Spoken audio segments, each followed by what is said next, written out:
All right, today we're going to talk about section 5.3, measuring weight and temperature. We've already talked about measuring length, measuring area, measuring volume, as well as the metric system. We're going to do metric system again today, but we're doing weight. And then after that, we're going to do temperature. So let's go ahead and jump in. We'll make this big screen. Our objective for today, or objectives, we're going to use those metric prefixes, but with weight. We can convert units of weight in the metric system. We're going to look at the relationship between volume and weight.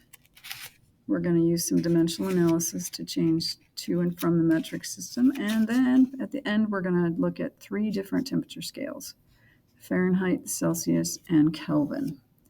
So let's go ahead and get started.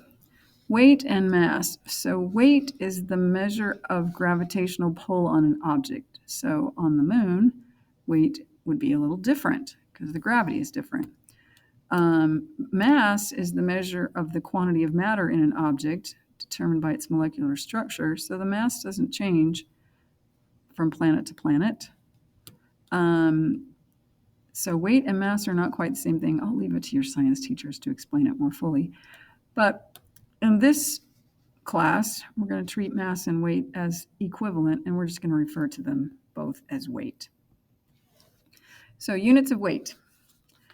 In the English system, we typically work with ounces, pounds, and tons. 16 ounces is 1 pound. 2,000 pounds is 1 ton. Notice the spelling, T-O-N, and we use capital T for ton. We're going to have a metric ton a little bit later on that we'll talk about. Now let's work with some of these. Oh, nope, not yet. We're going to talk about units of weight in the metric system. So first of all, we have our basic unit right here. This is our basic unit of weight, the gram. And then we have the same prefixes that we've been working with in the last 2 sections. We have kilograms, hectograms, decagrams, decigrams, centigrams, and milligrams. Okay, and they have the same powers of 10 associated with them. All right. So if we want to change units of weight within the metric system, we're going to use the same kind of diagram that we've worked with already. See how the metric system's so nice that way? So let's dive in. And we're going to change the units of weight within a metric system. We're going to convert 8.7 decigrams, where that DG is decigrams. We're going to change 8.7 decigrams to milligrams. So decigrams are here. It's 10 grams. And I'm going to change those decigrams to milligrams. So I'm going to multiply by 10 twice, which means I'm going to move the decimal point 2 places to the right. So if we do that, our 8.7, we're going to have to move across a 0. We're going to get 870 milligrams. And remember, milligrams are used quite often in the United States. A lot of our medicines are measured in milligrams. All right, here we go. Example 1b. We're going to convert 950 milligrams to grams. So our milligrams are on this end. If I want to convert them to grams, it's going to get smaller. So we have to divide by 10. So 950 milligrams, I'm going to divide by 10 3 times, which means I have to move the decimal point. So notice we're doing this 3 times, 1, 2, 3. We have to move the decimal point 3 places. So we're going to take that 950, and from where it starts, I need to move it 1, 2, 3 to the left because we're dividing by 10 3 times. So that becomes 0.95 grams. Notice it's smaller than what we started with. Okay, 950 milligrams, I now have 0.95 grams. They're the same amount, but number-wise, 950 is bigger than 0.95. Okay, all right, so 0.95 grams. So the same technique we've been using in the last couple of sections. All right, volume and weight in the metric system. What's the relationship between the two? So here's what we're going to talk about. 1 kilogram of water. So we're talking about water. 1 kilogram of water has a volume of 1 liter. Okay? So when you drink a liter of water, you're drinking a kilogram of water. And 1 liter is 1,000 cubic centimeters. Notice this equalities here. 1,000 cubic centimeters, which is the same as 1 decimeter cubed, which is the same as 1 liter, which is the same as 1 kilogram. Okay, and they have it all here in the table for us. So we'll be using some of these conversions and some examples, I believe. So let's see where we're going next. All right, so volume and weight in the metric system, we're going to have an aquarium that holds 0.25 cubic meters of water, or 1/4 of a cubic meter. How much does the water weigh? So we're going to use the fact that 1 cubic meter of water is 1,000 kilograms of water. That's from our table on the previous page, right? Here we are. Right here. Okay. And so what we have is a unit fraction to multiply by. So we're going to take our 0.25 cubic meters. You can put a 0 in front of that. And we're going to multiply that with 1,000 kilograms for every cubic meter. Okay, the cubic meters are going to cancel, and we have 0.25 times 1,000. So we'll grab a calculator, or we can just move decimal points. We get 250. 0.25 times 1,000 is 250. Oops, I need a G on that. Kilograms. Okay, and that's what we have. Now, if I wanted to know what that is in pounds, they didn't ask us that. We could actually just stop right here. But if I needed it in pounds, let's see what that would be. 250 kilograms over 1 times 1 pound for every, oh wait, I don't have that equivalent yet. Look at the next slide. 0.45 kilograms per pound.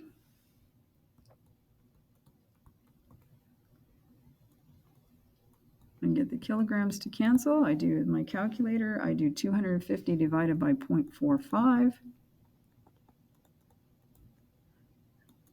And that's going to give me 555.56 pounds. All right, that's how much 250 kilograms is. Okay, next slide, where I actually got some information to change it to pounds here, because I was curious. So English and metric equivalents, we're going to need these. 1 ounce is about 28 grams. 1 pound is about 0.45 kilograms. And 1 English ton is about 0.9 metric tons. So this right here, it's also pronounced ton. I know it's a little confusing, but notice the spelling is different, and we use a lowercase t for the metric ton. This is called the metric ton. So this is the metric ton. Okay? The metric ton is a little bit smaller. Well, bigger? Which way does it go? 1 ton is 0.9 of a metric ton. So the metric ton is actually a little bit bigger. Okay? Be a little over 2,000 pounds. All right, so we're going to convert 160 pounds to kilograms. So we're going to use this unit fraction, and we're going to switch it over. So 160 pounds times, so remember our unit dimensional analysis, don't let your L turn into a 1. That's 160 pounds. Make it kind of cursive or something if you need to, right? Don't let that turn into a 1. 160 pounds, so I need the pounds to go away, so I put the pounds in the denominator. I put the 0.45 kilograms in the numerator. Remember that dimensional analysis, it's super helpful. Pounds will cancel. Do 160 times 0.45. And I get an answer of 72 kilograms. On we go.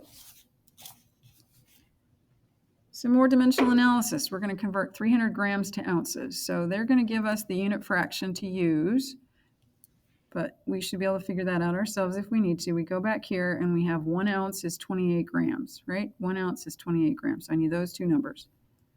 So I take for my unit multiplier, I need the grams to be in the denominator. I need the ounces to be in the numerator. 1 ounce is 28 grams. And we then just cancel the grams. We get 300 divided by 28. This is now in ounces. And if we do 300 divided by 28, we find out that that's 10.71. Always read the directions and they'll tell you how far to, or what to round to. I'm just rounding to hundreds because it didn't tell me. 10.71 ounces. Okay, that's to the nearest hundredth. All right, now we're going to look at temperatures. So measuring temperature. Fahrenheit is the temperature that we often use in the United States, although a lot of automobiles now you can set it to either Fahrenheit or Celsius. And here are some important numbers on the temperature scale. Water freezes at 32 degrees Fahrenheit. Water boils at 212 degrees Fahrenheit. In the Celsius temperatures, water freezes at 0 degrees. It's a little more natural, doesn't it? And water boils at 100 degrees Celsius. So with those 2 points, we can come up with linear formulas for converting back and forth from Fahrenheit to Celsius. And those conversion formulas are right here. So I'm going to circle these up, put a star by them. That formula will convert from Celsius to Fahrenheit, and this one will convert from Fahrenheit to Celsius. Okay? So we're going to play with a couple of examples with these, but keep these formulas in mind. Keep them on hand. All right, so here we go. The bills from your European vacation have you feeling a bit feverish, so you decide to take your temperature. Must have had a good time. The thermometer reads 37 degrees Celsius. Should you panic? Well, let's convert it to Fahrenheit and figure it out. So to convert from Celsius to Fahrenheit, we pick this formula right here. I need the Fahrenheit. I already know the Celsius, so we'll use that conversion formula. You're going to substitute 37 in for the C, because this is in Celsius. So that goes in for the C. Substitute it into the formula, and then we're going to grab our calculator. Let me grab my calculator. And I'm going to plug in. What did I need again? I needed 9 divided by 5. I'm going to put parentheses around it just to be sure. So 9 divided by 5 times 37, and then plus 32. So let's type it in. I'll push enter, and it's 98.6. Oh, look. Should we panic? No, we shouldn't panic because our temperature is normal. It's 98.6 degrees Fahrenheit, which is the normal human body temperature. I have to say mine's usually a little bit lower than that, and I don't panic either. So 98.6 is what it converts to. 98.6 degrees Fahrenheit. Notice the label, degrees Fahrenheit. The label is important. Units are really important in this chapter. All right, next, we're going to convert from Fahrenheit to Celsius. So the temperature on a warm spring day is 77 degrees Fahrenheit. Your friend says, what would that be in Celsius? Is that warm or cold? Okay, so we're going to convert it to Celsius. So we're going to use the other formula. We have the Fahrenheit, we want the Celsius, so we'll use that one. So we'll substitute in 77 for the F. And then I'm going to grab my calculator again, and I'm going to find it. So here we go. We're going to do 5 over 9. So grab my calculator. We're going to do 5 divided by 9. And then I'm going to multiply that with, notice where the parentheses are, 77, subtract 32, not the minus sign, but the subtract. Close the parentheses, notice where the parentheses are at, and then I'm going to push enter, and I get 25. So it would be 25 degrees Celsius. We were going from Fahrenheit to Celsius. So this is 22 degrees. Oh, it wasn't 22, it was 25. How did I get 22 out of that? Forgot as I went back. Let me pull up my calculator again. Look, there it is, 25. Okay, so 25 degrees Celsius. And we have 2 more slides, I think, and then the notes are complete. So here we go. Second to last one. Kelvin temperature scale. Okay, so there's a third temperature scale that's not used very often. About the only time we use it is when we're talking about absolute zero. So absolute zero is the coldest possible temperature on this planet. And at that temperature, there is no heat and molecules actually stop moving. 0 degrees Kelvin is negative 273.15 degrees Celsius, and that is absolute zero. 373.15 Kelvin is the boiling point of water. And to convert from Celsius to Kelvin, it's just, from Celsius to Kelvin, you add 273.15. To convert from Kelvin to Celsius, you subtract 273.15. And then if you needed to convert from Kelvin to Fahrenheit, you'd convert from Kelvin to Celsius and then to Fahrenheit, which would be a little more complicated process, right? So those formulas we will probably need to work with on some of the homework problems. And the last slide is just going to compare the 3 temperature scales. Okay, so over here on this side, we have the Fahrenheit, where it shows where water boils, where water freezes, and what absolute zero is. And then in the middle is our Celsius. Compares the boiling point of water to the freezing point of water to what absolute zero is in Celsius scale.